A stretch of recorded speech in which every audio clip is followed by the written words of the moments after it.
घटना माननीय राष्ट्रीय अध्यक्ष अखिलेश यादव जी ने भी इस मसले को बहुत गंभीरता के साथ उठाया है और हमारा संभल जल रहा है। संभल के अंदर जो पुलिस प्रशासन का पूरी तरह से इस घटना को अंजाम देने में इसमें हाथ है और पूरी अपनी लापरवाही और नाकामी को छुपाने के लिए लगातार अपने बयान को बदल रहे हैं। आपने देखा होगा पहले बयान उन्होंने दिया कि पुलिस और प्रशासन पुलिस की तरफ से कोई गोली नहीं चली और उसके बाद में जब वीडियो वायरल हुई तो बैकफुट पे नजर आ रहे हैं। फिर उसके बाद उसको दूसरा रुख दे रहे हैं, कह रहे हैं कि दो गुटों के बीच में ये संघर्ष हुआ। अफसोस की बात है कहाँ चली गई इनकी बुद्धि कि किस प्रकार से कि दो गुटों का ये कहाँ से मसला आ गया। ये पुलिस ने गोली चलाई और उसके बाद में आपने कल देखा होगा एक पुलिस के अधिकारी जो सर्किल ऑफिसर है वो टेबल पर बैठ करके बिल्कुल मीडिया से मुखातिब होते हुए कह रहे हैं कि अगर जाहिल लोग हमारे पर गोली चलाएंगे तो क्या हम मरेंगे। तो ये अपने बयान को खुद बदलना है। ये आम जनता को जिनकी रक्षा, जिनके ये जनता के नौकर हैं, जिनकी जनता की रक्षा के लिए इनको जिम्मा दिया गया है, उनकी हत्या अगर ये लोग करेंगे तो कानून व्यवस्था कैसे चलेगी। इस प्रदेश और देश के अंदर कानून व्यवस्था का बुरा हाल है, संविधान की धज्जियां उड़ाई जानी है। और हमने आज भी सदन के अंदर हमारे नेता हमारे माननीय डिम्पल यादव जी, माननीय धर्मेंद्र यादव जी और सारे सांसदों ने इस चीज को मुद्दे को उठाया कि इस पर चर्चा कराइए और चर्चा नहीं होगी तो कैसे उन लोगों को सजा मिलेगी जो आज कातिल हैं। आप ताज्जुब की बात है, आप बात पे हैरान रहेंगे। वहां डिस्ट्रिक्ट डीएम कह रहे हैं कि हमने एक जांच बैठा दी है और जांच भी जो लोगों पर आरोप है अगर वही लोग जांच करेंगे तो कैसे हक और इंसाफ मिलेगा। इसकी जांच सिटिंग हाई कोर्ट के जज से होनी चाहिए, हमारी मांग है। और जो इसमें अधिकारी दोषी हैं, चाहे के विश्नोई जो पुलिस अधीक्षक संभल है या सीओ अनुज चौधरी है, उनके खिलाफ हत्या का मुकदमा दर्ज होना चाहिए। सीधे गोली स्टेट फायरिंग कर रहे हैं और वो जेल की सलाखों के पीछे होनी चाहिए, हमारी मांग है। तभी इन लोगों को इंसाफ मिलेगा जिन लोग पीड़ित परिवार हैं। जैसे अभी बताया कि पीड़ित परिवार के लोगों को परिवार को उठा करके लेके गए वहां से, घर से उन पर दबाव बनाया जा रहा है कि उनसे खाली कागज पे, कोरे कागज पे सिग्नेचर अंगूठे लिए गए और उनकी तरफ से मुकदमा दर्ज कर दिया गया कि हम लोग गुजर रहे थे, दो पक्षों में फायरिंग की, उस पर हमारी गोली चल गई।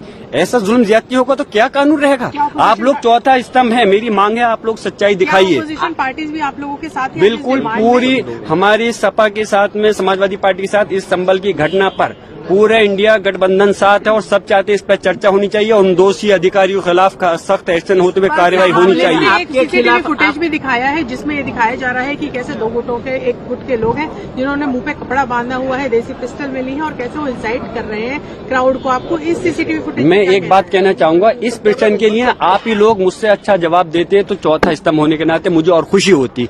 कपड़ा बांध करके मैं पूछ रहा हूँ, अगर इसमें इसकी जगह पर कल को आपके भी बच्चा हो सकता था, इन पुलिस अधिकारियों का भी बच्चा हो सकता था, अगर क्या उसके साथ भी ऐसे ये गोली उठा करके मारते। आप हैरान होंगे, एक व्यक्ति को जिन्होंने लाठी मारते मारते गिर गया उसको पिस्टल से निकाल के गोली मार दी गई। ये कोई दूसरी देश के नागरिक इस देश के दुश्मन थोड़ी हैं। इस हिंदुस्तान के सिटीजन है, नागरिक हैं, उनके साथ में ऐसा जुल्म ज्यादती अत्याचार। और मैं एक बात और बताता चलूं, ये कोई हिंदू मुस्लिम का झगड़ा नहीं है, कोई संभल के अंदर कोई हिंदू सामने नहीं है। अरे हिंदू तो दूर की बात है, तो फिर मुसलमान आपस में कहां से सामने आ जाएंगे। ये तो तंत्र को सामने ला करके चंद शरारती तत्व थे, जो 8 लोग थे जिन्होंने दायर की है। बाकी पुलिस और प्रशासन इस घटना का जिम्मेदार है। एक अगर सर्वे कंप्लीट हो गया था, दूसरी सर्वे कराने का डीएम को कहां से आदेश दे सकता है। कोर्ट आदेश देते, हमने सम्मान करा, दूसरे सर्वे भी करा दिया गया और उसके बावजूद आप गोली चला रहे हो हमारे लोगों पर। आपके खिलाफ FIR है, आप पर आरोप लगाए जा रहे हैं। जिसकी क्या कहें, जिसकी लाठी उसकी बहस, जो चाहे कर लें, आज सरकार उनके हाथ में है। जिससे आप अंदाजा लगा सकते हैं कि किस प्रकार जब जो व्यक्ति, यानी कि मैं अगर उस समय घटना पे मौजूद नहीं था, बेंगलोर हूँ, आउट ऑफ स्टेशन हूँ, तो उसके बावजूद जिस दिन ये सर्वे हुआ उस दिन घटना नहीं हुई, मैं मौजूद था। जुमे के दिन जिस दिन नमाज से रोका गया मैं मौजूद था, तो कोई घटना नहीं हुई।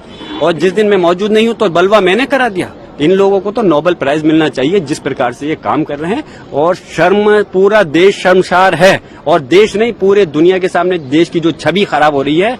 मैं मांग करता हूं कि प्रधानमंत्री महोदय को आगे आना चाहिए और इसमें जाकर के हालात को देखें।